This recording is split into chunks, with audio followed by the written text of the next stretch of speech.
जय जगन्नाथ आध्यात्मिकता को प्रश्न थिला भक्त चरितरे लिखित कौन सी घटनार सत्यता उपरे संदेह हेले आमे कौन करिबा उचित उत्तर हेउची जदि ताहा भक्त द्वारा लेखा हेइथिबो आम द्वारा लेखा हेइथिबो जमा सुनिबोनी भक्त माने ना जो माने भगवान ही भक्त हेइकी आइचंती भक्त भगवान समान कहि देई गली जड़ता थिला पुनी भगवत प्राप्ति कर नैचंती से माने जदि लेखिथिबे से माने अंतिम अथॉरिटी सहित अटैचमेंट करके लिखिथिबे ना अंतिम अथॉरिटी माने ना मु बुझेई देइतिली भगवान का 24 रूप रे गौतम बुद्ध को भगवान का रूप दिया आइची बा भगवान बोली वर्णना कराइची किंतु तांको सिद्धांत को ग्रहण कला नाही सनातन धर्म ना काहे की ना से वेद विरुद्ध कहितिले बोली ग्रहण करागला जे कहले मु वेद को माने नाही मु से कथा को बुझेइची जे काहे की कोन परिस्थिति रे वेद को मानिले नाही से कथा कहा जाइची तथापि से जते बेले वेदर विरुद्ध कले तो भगवान गौतम को तो माना गला किंतु तांकर लिखित बा तांकर सिद्धांत को बहिष्कार करागला ठीक सही भली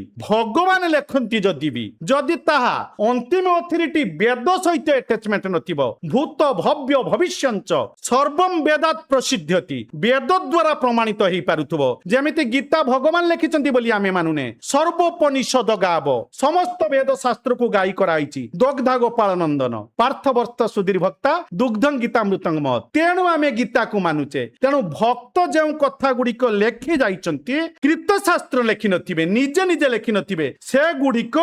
निगम कल्पतरु गलितं फलं सुखम खादमृत द्रव संयुक्तं निगम कल्पतरु यानी भगवान कथा को से वेद सहित अटैचमेंट करिकि लेखिथिबे नहले फिंगी दबाकू कहिथिबे कहले जदि वेद सहित अटैचमेंट नुहे ताले याकू मानिबो नाही तेणु भक्त जो चरित गुड़िक लेखिचंती संदेह हेले विचार करिबा उचित जे ये घटना हुए तो असत्य हेई पारे कारण याकू लेखा लेखि रे किए बेताल करि देइची सिद्धांत दृष्टि लेखार व्यतिक्रम घटी भक्तर बाणी शुणिले भक्तर चरितरे कौन सी व्यतिक्रम अंतिम अथॉरिटी वेदठू अलगा करा ही नथिबो घटना घटी थाउ बा न घटी थाउ एथिरे हमर प्रयोजन नाही हमर एकमात्र प्रयोजन सिद्धांत सहित मुख्य सिद्धांत वेद सहित संबंधित अछि ना कारण समस्त शास्त्र को प्रमाण दबा को हेले वेद द्वारा प्रमाणित करिबा को पड़े वेद को काहारी द्वारा प्रमाणित होबा को पड़े नाही आ जदि कोनोसी घटना देखा जाउची जे वेद सहित संबंधित नुहे